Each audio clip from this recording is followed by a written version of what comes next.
మంది కస్టమర్స్ తీసుకుంటారు మేడం. అలాగే మన 2 ప్లాట్స్ కంబైన్డ్గా 4 మెంబర్స్ తీసుకొని అట్లా 300 స్క్వేర్ యార్డ్స్ ఉందనుకో, కింద గ్రౌండ్ వదిలేసి G+3 వేసుకున్నారంటే హ్యాపీగా 300 స్పేస్ ఉంటుంది వాళ్ళకి. అంటే ఆల్మోస్ట్ ఆల్ వాళ్ళకి 2700 SFT ఒక్కొక్కరికి ఉండడం అనేది చాలా స్పేషియస్ రూమ్స్ వస్తాయి, హాల్ కానీ ఇదంతా కూడా.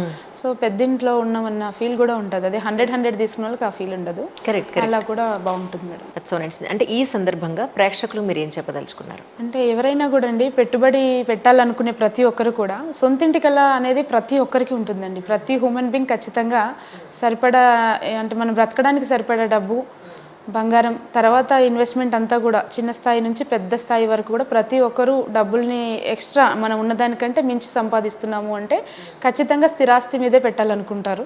కాబట్టి ప్రతి ఒక్కరికి నా నుండి అడ్వైజ్ ఏంటంటే, ఎక్కడో చోట మీ దగ్గర ఉన్న బడ్జెట్లోనే, ఈ వచ్చిన బడ్జెట్లోనే, ఎందుకంటే లాంగ్ అనే డిస్టెన్స్తో కూడా చాలామంది వాళ్ళ ఒక ఒపీనియన్స్ని అలాగే పెట్టుకుంటారు తప్ప ఫుల్ఫిల్ చేసుకోరు. ఎప్పటికీ మనం ఉన్న ఏరియాలో ఆఫీస్కి దగ్గరగానో స్కూళ్ళకి దగ్గరగానో మనం కొనలేము, బడ్జెట్లో రాదు. ఎప్పటికీ దూరంగా తీసుకోవాల్సిందే. అది సేఫ్ సైడ్ మనం పక్కన పెట్టుకోవాల్సిందే.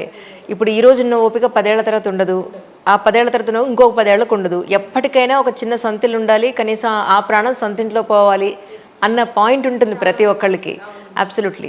కాబట్టి కంపల్సరీగా కొంచెం దూరమైనా పర్లేదు కానీ, సో తీసి పెట్టుకున్నారు అనుకుంటే ప్రైమ్ లొకేషన్ అనేది కొద్దిగా తీసుకొని ఒక 5 సంవత్సరాలకో 10 సంవత్సరాలకో అలా వదిలేసినట్లయితే ఖచ్చితంగా ప్రతి ఏరియా కూడా డెవలప్ అవుతుంది.